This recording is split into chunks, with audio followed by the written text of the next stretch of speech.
Hello pentavlog, it's hump day, April 14th, and it's kind of nice outside. Aren't they just adorable?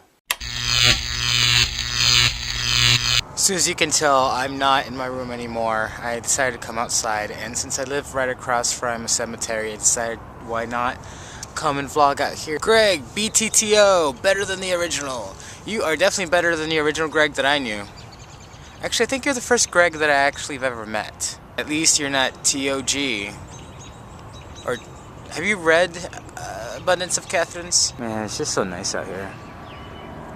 I'm not sure where all those pink arrows were leading to, but I think it was some kind of treasure. You shouldn't have given up so easily. I don't know what it is, but I don't think I can actually vlog everything that I want to say here. It just feels so out of place. Time to teleport. Man, I wish I could teleport onto the train without paying. Roxanne, who's Mr. Peabody? Because I have to thank them for knowing how to pronounce my name. And not that, you know, I was mad at you guys for not knowing how to pronounce my name. It happens often. In fact, it happens so often that I just get used to it, so I don't really say anything. You asked me what my favorite book is, or was, or books. It's really hard to sort of decide on what book that I love the most. It's sort of a tie, I guess, between two, and I don't have them with me. But that's Catcher in the Rye and Perks of Being a Wallflower. In fact, I want to reread that, so I should probably get on that. Right after I read Valencia. At lunch? Why yes, please, let's be the ladies that lunch. Ellen, thanks for putting a search out there for a look-alike for me, because I don't know who I like. In fact, well, I do have a lot of doppelgangers just walking around, but none that I know of like on TV or anything. So if you guys find a doppelganger or a look-alike, let me know. Happy birthday! You've reached the big 1-9. Congratulations, you are no longer, wait, yes, you're still the youngest. And concerning your proposition, I kind of agree and I kind of don't.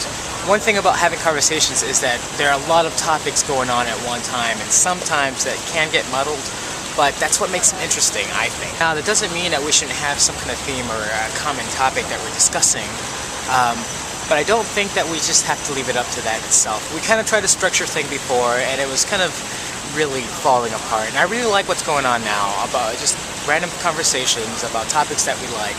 And we're posing questions. I think that's what we need to do. We need to pose more questions towards each other, and then the themes will come out naturally. Fire engine. The perks of recording outside. In response to challenges, I don't think that we should make this a challenge-based channel. I like conversations, and I guess this kind of goes towards Helen too.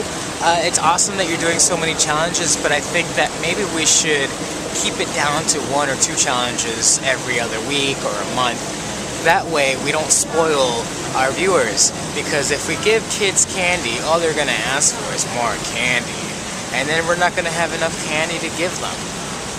And we don't want our kids to be diabetics. Not that you were doing anything wrong, Helen. I really actually enjoy your challenges and your performance, but I think that's just going a little away from our conversations. I know you've been posting on Pappy's video already about what you think, but let us know. Do you think we're doing too many challenges, not enough challenges? Do you think that we should talk about specific themes? Give us some questions. Questions are actually very appreciated, and probably more appreciated than challenges, at least for me. Last thing, Pappy, a question on universities.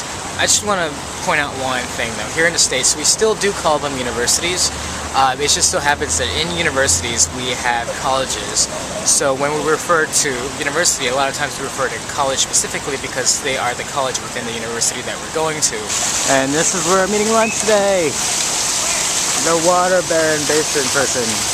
My college, which is, I actually went to the School of the Art Institute of Chicago. I'm actually in one of the courtyards that is associated with the Art Institute itself. So it's really nice outside. I came out here and ate McDonald's,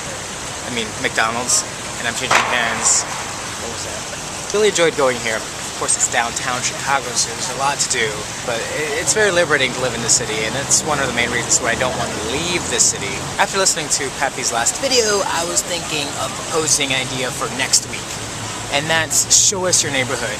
This is inspired by the fact that I want to see where everybody lives and what it looks like around your neighborhood. I got a new watch. It's from Lego. It's shiny, and it's from my job, of course. Greg, I'll see you tomorrow on Pentavlogeteers. I'll see you next week. 19 is sort of like a void. It's anything after 21 is sort of a void as well, so If you think about it, most of our ages are voids within themselves. We are voids and balls of experience.